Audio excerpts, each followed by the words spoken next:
আরেকজন বাচ্চাকে ডাক দিয়ে বলতেছে, বাবা বলো তো দেখি ভবিষ্যৎ জীবনের লক্ষ্য কি?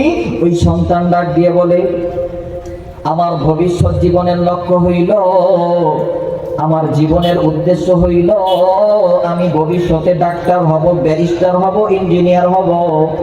আমার জীবনের এটাই লক্ষ্য। সার্ভিস ম্যাডামরা ডাক দিয়ে বলতেছে, wow very good, sit down, বসো।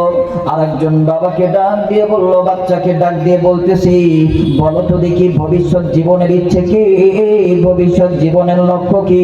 ওই বাচ্চা ডাক দিয়ে বলতেছি, আমি ভবিষ্যতে আইন শৃঙ্খলা বাহিনীর ঊর্ধ্বতন কর্মকর্তা হব। আরেকজন বাচ্চাকে ডাক দিয়ে বলতেছে, বলো তো দেখি ভবিষ্যৎ জীবনের উদ্দেশ্য কি, ভবিষ্যৎ জীবনের লক্ষ্য কি? আরেকজন বাচ্চা ডাক দিয়ে বলতেছে, আমি ভবিষ্যতে এমপি হব, মন্ত্রী হব, দেশের সেবক হব, আমি দেশের জনগণের সেবা করব। আরেকজন বাচ্চাকে ডাক দিয়ে বলতেছে, বাবা বলো তো দেখি ভবিষ্যৎ জীবনের উদ্দেশ্য কি, ভবিষ্যৎ জীবনের লক্ষ্য কি? ওই সন্তান ডাক দিয়ে বলতেছে, আমার ভবিষ্যৎ জীবনের লক্ষ্য হইল আমি রাষ্ট্রনায়ক হব, আমি দেশের জনগণের সেবা করব। এই মুসলমান বন্ধু গভীর মনোযোগ দিয়ে শুনবেন। এবার মুসলমানের সন্তানের নিকট আসলো, যখন মুসলমানের বাচ্চার নিকট আসলো, মুসলমানের বাচ্চাকে ডাক দিয়ে বলতেছে, বলো তো দেখি ভবিষ্যৎ জীবনের উদ্দেশ্য কি, লক্ষ্য কি? মুসলমান বাচ্চাকে যখন ডাক দিয়ে বললো, তোমার ভবিষ্যৎ জীবনের লক্ষ্য কি? ওই সন্তান ডাক দিয়ে বলতেছে, আমার ভবিষ্যৎ জীবনের লক্ষ্য হইল আমি সাহাবী হব। যখন আল্লাহু আকবার, আর জোর আওয়াজ দিয়ে বলেন আল্লাহু আকবার। যখন এমন করে বলল, আমার ভবিষ্যৎ জীবনের লক্ষ্য হইল আমি ভবিষ্যতে সাহাবী হব, এ মুসলমান বন্ধু যখন এমন করে বলল, স্কুলের শিক্ষক শিক্ষিকা স্যার মিস ম্যাডামরা ডাক দিয়ে বলতেছে, জীবনে অনেক ডিগ্রির নাম শুনেছি, এই সাহাবী ডিগ্রির নাম শুনি নাই। ভিন্ন ভিন্ন বাচ্চারা ভিন্ন ভিন্ন ভাবে উত্তর দিল। অনেকেই বলল এমপি হবে, মন্ত্রী হবে, ডক্টর হবে, ডাক্তার হবে, ব্যারিস্টার হবে। এখন দেখি মুসলমানের সন্তানের নিকট যখন আসলো, মুসলমানের সন্তান ডাক দিয়ে বলে, আমার ভবিষ্যৎ জীবনের লক্ষ্য হইল আমি ভবিষ্যতে সাহাবী হব। যখন এমন করে উত্তর দিয়ে বলল, এ মুসলমান বন্ধু স্কুলের স্যার মিস ম্যাডাম ডাক দিয়ে বলতেছে, জীবনে অনেক ব্যক্তির অনেক ডিগ্রির নাম শুনেছি, জীবনে সাহাবী ডিগ্রির নাম শুনে নেন। ধরে কোন আল্লাহু আকবার। আমার বন্ধুগণ যখন এমন ভাবে বললো আমি ভবিষ্যতে সাহাবী হব, সার্ভিস ম্যাডামরা ডাক দিয়ে বলতেছে, সাহাবী জীবনে অনেক ডিগ্রির নাম শুনেছি, সাহাবী ডিগ্রির নাম শুনি নাই, এটা কি খায় নাকি মাথায় দেয়? আমার বন্ধুগণ বাচ্চাটা মুসলমানের সন্তান ডাক দিয়ে বলতেছে, এই বিষয়টা জানতে হইলে আমার বাবার নিকট যাইতে হবে। সার্ভিস ম্যাডামরা আর দেরি না করে স্কুলের শিক্ষক শিক্ষিকারা ওই সন্তানের বাবার নিকট যায়, ধর্মীয় যে অবস্থা আছে সালাম বিনিময় সাক্ষাতের শুরুতে যেমনি ভাবে ধর্মীয় ওনাদের যে অবস্থা সেটা ব্যক্ত করে ডাক দিয়ে বলতেছে, আমরা আমাদের স্কুলের বাচ্চাদেরকে আমরা জিজ্ঞাসা করছি ভবিষ্যৎ জীবনের লক্ষ্য কি, ভবিষ্যতে ইচ্ছে কি? এক একজন এক এক ধর্মীয় ভাবে উত্তর দিছে। অনেকে বলছে ডক্টর হবে, ডাক্তার হবে, ইঞ্জিনিয়ার হবে, ধর্মীয় গুরু হবে, এমপি হবে, মন্ত্রী হবে।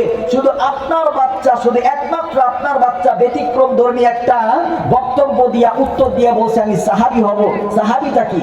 বাবা উত্তরে বলতেছে, সাহাবী এটা এখান থেকে ১৫০০ বছর আগে যারা অতীত হয়ে গেছে, যারা অন্য অবস্থায় ইমাম অবস্থায় বিশ্ব নবীকে স্বচক্ষে দেখেছে, ইমাম অবস্থায় দেখেছে, উনাদেরকে সাহাবী বলা হয়। যখন এমন ভাবে বললো, স্যার মিস ম্যাডামরা ডাক দিয়ে বলতেছে, ও মাই গড, আমরা তো আগামী ১০০ বছর সামনের উন্নত নিয়ে আমরা ভাবি, আর আপনি আপনার শিক্ষককে, আপনি আপনার সন্তানকে আপনি এখান থেকে ১৫০০ বছর আগের স্বপ্ন দেখেন, ব্যাগের স্বপ্ন দেখান। যখন এমন ভাবে বলতেছে, হ্যাঁ আমি আমার সন্তানদেরকে, আমি আমার সন্তানকে সাহাবী হওয়ার স্বপ্ন দেখায়। এর উল্লেখযোগ্য স্বভাব হচ্ছে সাহাবা ইকরামের ব্যাপারে আল্লাহ রাব্বুল আলামিন সার্টিফিকেট দিয়েছেন, রাদিয়াল্লাহু আনহুম ওয়া রাদু আন। আল্লাহ সাহাবা ইকরামের উপর খুশি আছেন, সাহাবা ইকরাম আল্লাহর উপর খুশি আছেন। আল্লাহ রাব্বুল আলামিন অন্য আরেক আয়াতের মধ্যে ডাক দিয়ে বলতেছেন সাবিকু ইলা মাগফিরাতিন মির রাব্বিকুম।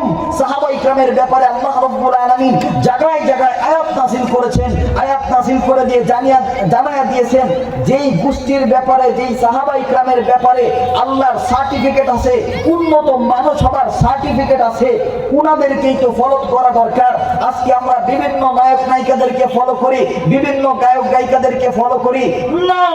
ভিন্ন কোনো রাস্তার দিকে গেলে হবে না।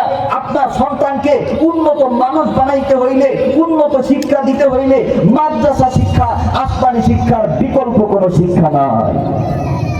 আমার বন্ধুগণ, এই জন্য দিলের মধ্যে নিয়ত আনবো, আমি আমার সন্তানকে উচ্চধারী শিক্ষা দেব। আমার সন্তানকে যদি সুশিক্ষায় আদর্শ মানুষের মতন মানুষ বানাইতে হয়, আমরা মাদ্রাসা শিক্ষা দেব। মাদ্রাসা সর্বপ্রথম শিক্ষাটা আলিফ লাম মিম যালিকাল কিতাবু লা রাইবা ফিহি হুদাল লিল মুত্তাকিন। যদি সর্বপ্রথম শিক্ষাটা এমন শিক্ষা দেয়, ভবিষ্যতে এই সন্তান নাস্তিক হবে না, আল্লাহর আইনের বিরুদ্ধে হুকুম জারি করবে না, বাতিল কাদিয়ানি হবে না, হবে না, হবে না ইনশাআল্লাহ। বড় দুঃখের সাথে বলতে হয়, একদল আছে আমাদের নবীকে শেষ নবী হিসাবে মানে না, মির্জা গোলাম শয়তানকে নবী হিসাবে মানে। অথচ আল্লাহ রাব্বুল আলামিন এক আয়াতের মাধ্যমে সুস্পষ্ট করে জানিয়ে দিয়েছেন, মা কানা মুহাম্মাদুন আবা আহাদিন মির রিজালিকুম ওয়ালাকিন রাসূলুল্লাহি ওয়া খাতামান নাবিয়্যিন। এই আয়াত সাক্ষ্য দেয় নবুয়তের সিলসিলার মধ্যে মোহর মারা হয়েছে। আমার বন্ধুগণ, অন্য আরেক হাদিসের ভিতরে বিশ্বনবী জনাবে মুহাম্মদুর রাসূলুল্লাহ সাল্লাল্লাহু আলাইহি সাল্লাম বলছেন, আনা খাতামুন নাবিয়্যিন লা নাবিয়্যা বাদি। আমি হলাম নবুয়তের বিল্ডিং এর সর্বশেষ ইট, আমি হলাম সর্বশেষ নবী, আমার পরে আর কোন নবী আসবে না। অন্য আরেক হাদিসের ভিতরে বিশ্বনবী জনাবে মুহাম্মদুর রাসূলুল্লাহ সাল্লাল্লাহু আলাইহি সাল্লাম বলেছেন, লাউ কানা বাদি নাবিয়্যান লাকানা উমর।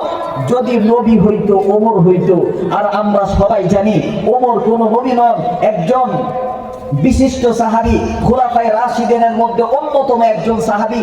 আমার বন্ধুগণ, আশারে মুবাশশারার মধ্যে যাদের ব্যাপারে জান্নাতের সুসংবাদ আসছে, ওই সমস্ত ব্যক্তিদের মধ্যে অন্যতম একজন ব্যক্তি। আমার বন্ধুগণ, এই জন্য আমরা দিলের ভিতরে ঈমান আনছি। আবার সবাই আমার সাথে বলবেন, ঈমানের মালা মোরা গলায় নিয়েছি, খতমে নবুয়ত স্বীকার করেছি, জোরে বলেন আল্লাহু আকবার। একটু বলেন না, ঈমানের মালা মোরা গলায় নিয়েছি, খতমে নবুয়ত স্বীকার করেছি, ঈমানের মালা মোরা গলায় নিয়েছি, খতমে নবুয়ত স্বীকার করেছি। আসবে যত বাধা বিঘ্ন মাওলা মোরা মেনে নিয়েছি, হায়রে ঈমানের মালা মোরা গলায় নিয়েছি, খতমে নবুয়ত স্বীকার করেছি, জোরে বলেন আল্লাহু আকবার।